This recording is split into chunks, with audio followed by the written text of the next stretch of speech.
continue your examination. Thank you.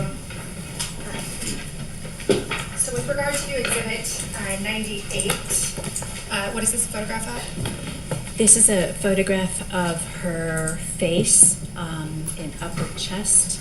This one is actually taken on the first day of examinations. And do you take a photograph like this for identification purposes? Yes.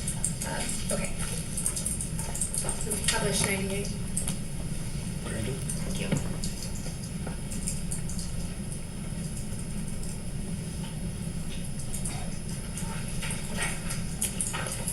Now, with regard to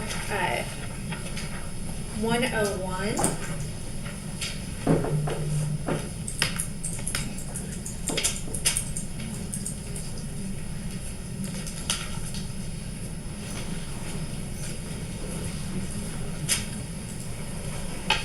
all right, this is that we're looking at here?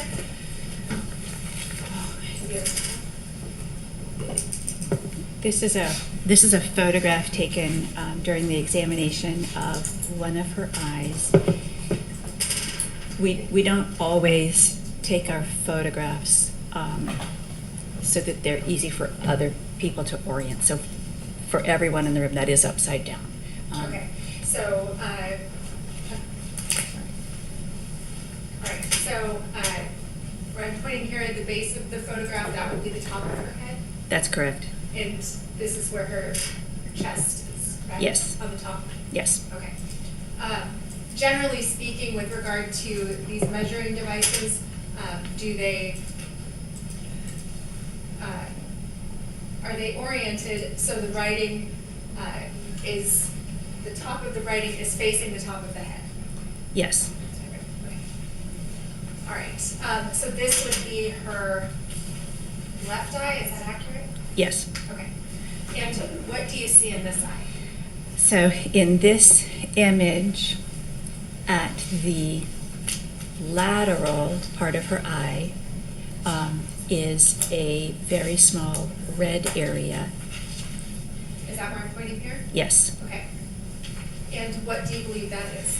That is most consistent with a petechial hemorrhage.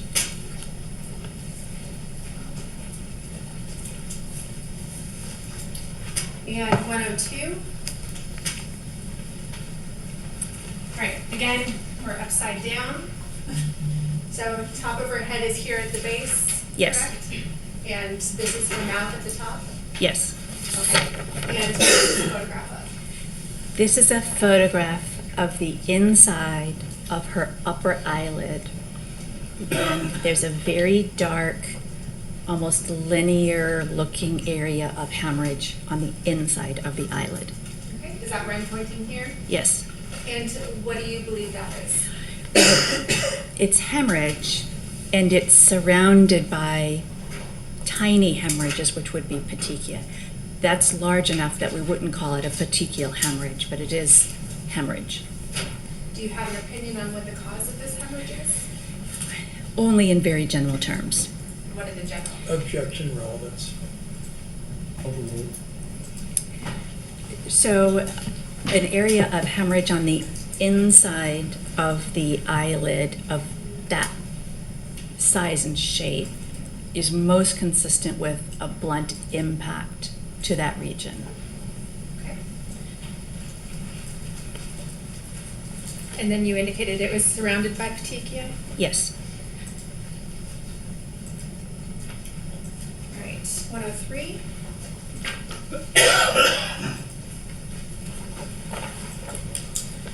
All right, what are we looking at here? This is the right ear and the part of the cheek that's just in front of the right ear. So we have the earlobe that's visible, and then the ear canal. And then just in front of that are two red dots, and those are petechiae. Is that where I'm pointing here? Yes.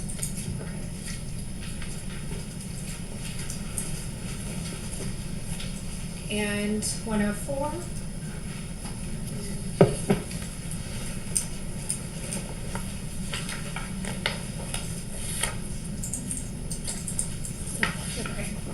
Is this just a closer view of those two petechiae dots in front of her right ear?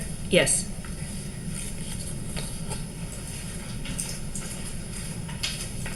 All right, 105. Okay.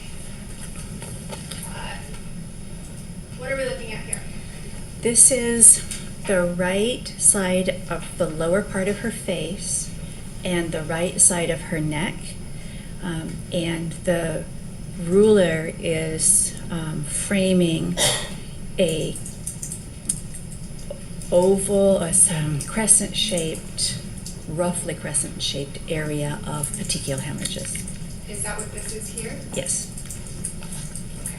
And is there anything else noteworthy on this particular image? There are other petechial hemorrhages that are a bit washed out in this photograph, but on the right side of her jawline is a very small cluster. Is that Yes, in that region, yes. Okay. And then these are the two that we previously identified in front of her ear? Yes. Okay. Now, these are somewhat faint. Did you put or develop another slide with black dots placed on what you observed to be the petechiae? Yes. Okay. So now I'm showing what has been admitted for illustrative purposes only, 106. Okay. So is this a copy of the same photograph we just looked at, Yes. which is 105? And these black dots that are here, did you place those? Yes, I did. And are those placed on top of what you identified as petechiae? Yes. Okay. So specific to this region here on the neck, do you find any significance to the formation of the petechiae?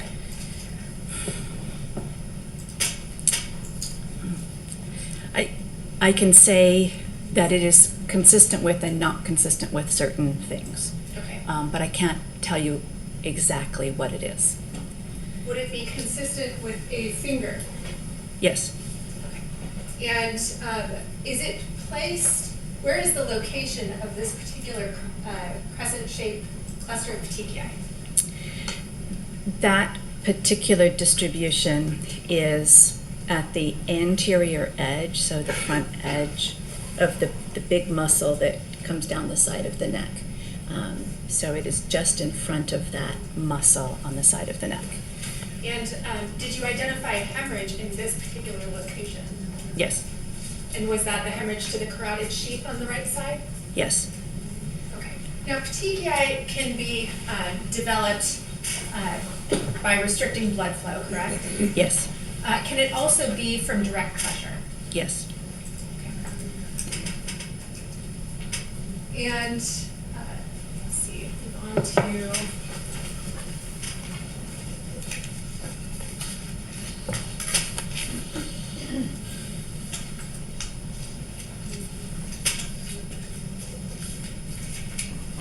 Just got a little bit out of order here. Okay. All right, moving on to 107.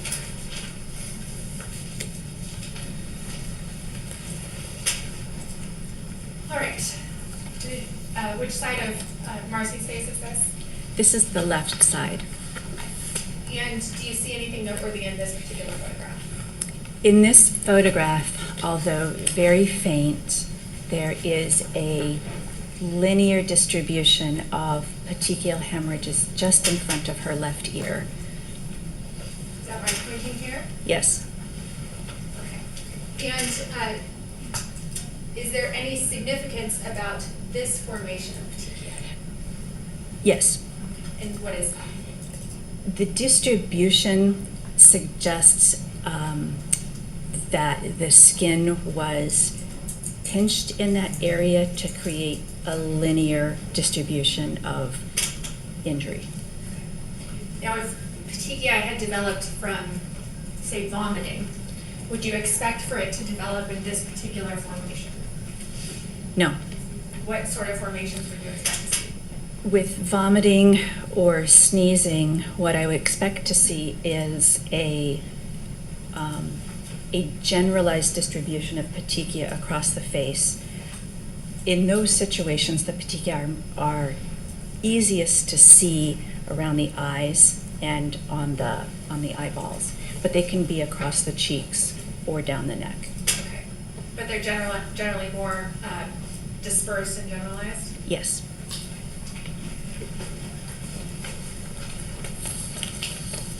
.108.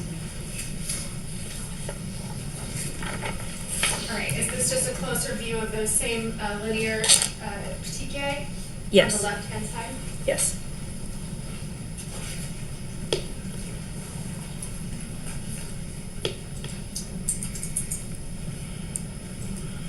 .109. All right, what are we looking at here? This is the inferior surface of the left earlobe, where there's two small red dots. Is that here and here? Yes. And what do you believe those are? Those are most consistent with petechial hemorrhages. Any significance to the location of those? Not specifically known.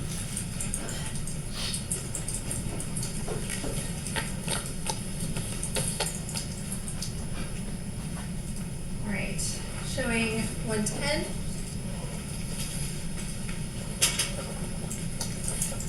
All right, so we're still looking at the left side of Marcy's face, correct? Yes. And this is the linear formation of the petechiae here? Yes. And what is this here? That is a small cluster of bruises that are just below the left earlobe.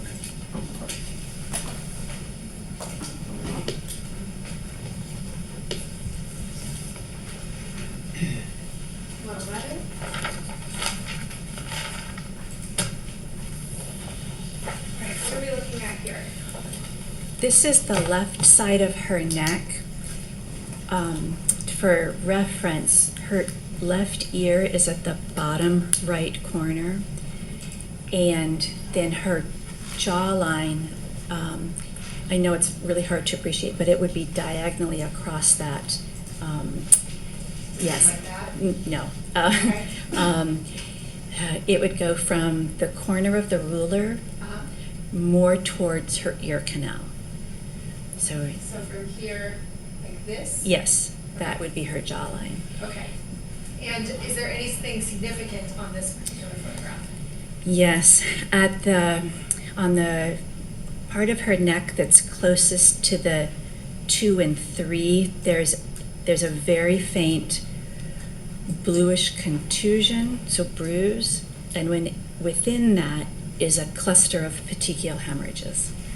And where is the location of this bruise? Could you just show the jury on yourself? Yeah, so this is on the left side. So it's, again, in front of this large muscle right here, just in front of it, and then below the ear. And is the location of this bruise over the carotid artery? Yes.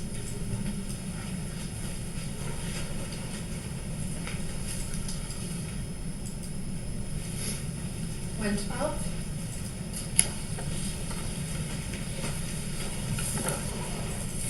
All right, so in this particular photo, we have the same linear pattern of the petechiae, contusion that we just talked about, bruise. Is there anything in addition to those two things in this particular photograph? Yes. And what is that? A little bit lower and more towards the front of her neck is a cluster, another linear cluster of petechiae that's a little bit on a diagonal orientation. Yes. Is that where I'm pointing here? Yes. Okay. Do you find any significance to the pattern of that portion of the petechiae? Not specifically, no. Okay. All right, now, 113, is this another situation where you put black dots over what you observe to be the petechiae Yes. to make it easier to see? Yes. and publishing 113, which has been admitted for illustrative purposes only.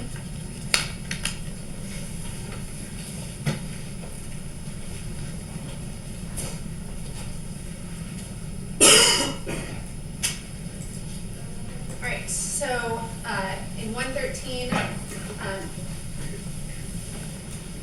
we have the black dots. Is that what you observed to be the petechiae just next to her ear? Yes. And then down here lower, that's the linear pattern of petechiae on her neck? Yes. And then this here was the bruise? Yes. Anything else that's noteworthy about this particular photo? No.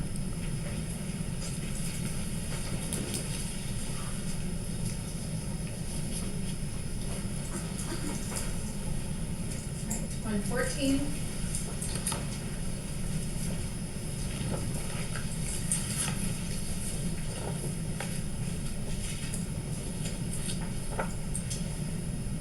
Is this a close-up version of that linear pattern of petechiae on her neck? Yes.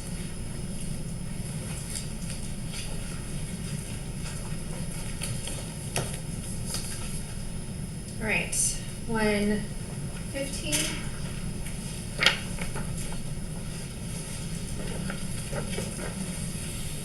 What are we looking at here?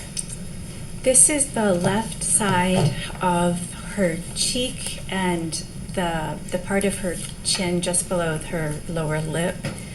There's a red, pinkish red area of skin discoloration with, yes, that also had a bit of a rough or flaky texture to it. And what did you determine the likely cause of this was? That is most consistent with a very minor superficial skin infection, sometimes referred to as impetigo. So we don't necessarily think this is related, or this isn't indicative of any sort of a strangulation event or trauma. No.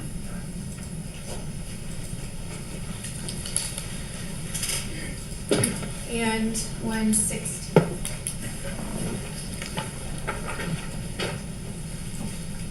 Right.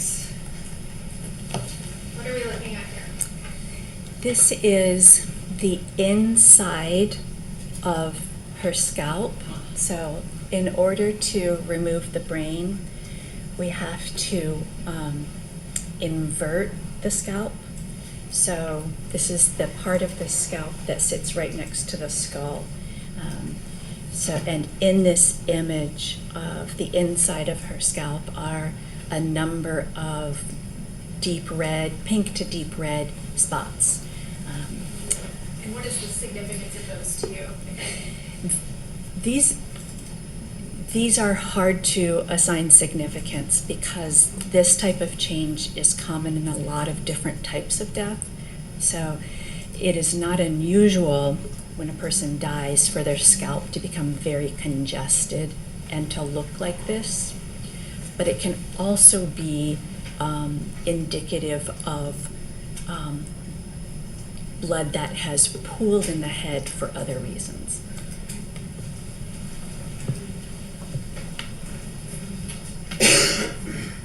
All right. Did you also observe anything on the inside of Marcy's mouth? Yes. And what did you observe? There was an area of hemorrhage,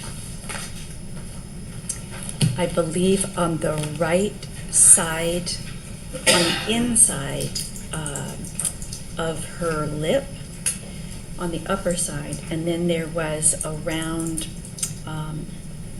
lesion on the lower lip on the inside. Showing you what's been marked for identification purposes is 117 and 118.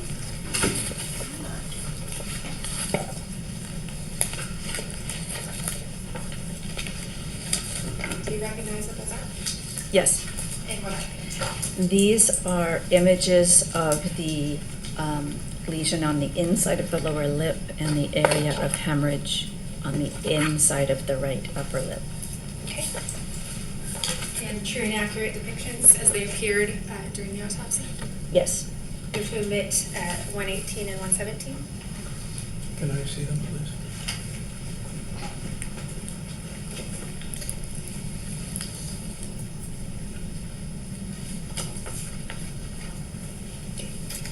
Any objection?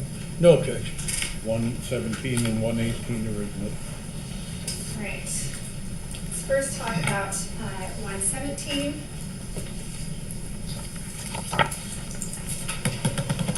And motion to publish, Your Honor. Granted. Thank you. Okay. And again, upside down. Yes. Okay. So the top of her head would be down here at the base of the photograph? Yes. Okay. So is this the, well, what did you say that this was? A lesion. Okay.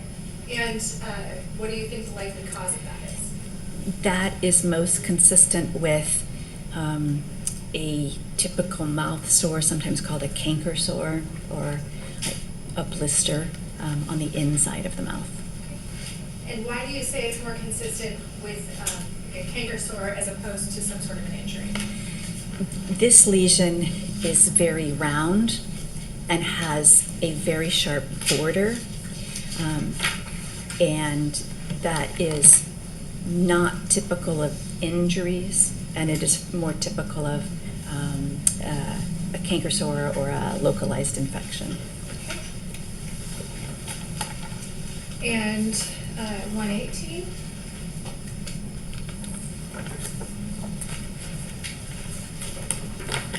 Okay. And what is it that we're looking at here?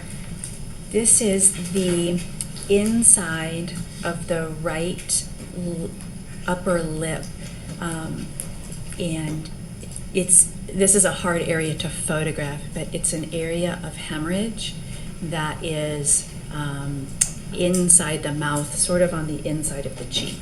Am I pointing to it here? Yes. And are you able to form any opinion about what the likely cause of that is? No.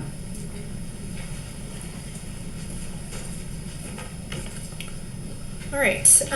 Now, with regard to the rest of Marcy's body, what did you observe with regard to her arms? The notable observations were bruises on both of her elbows, and I believe one of her arms had 2 linear scars.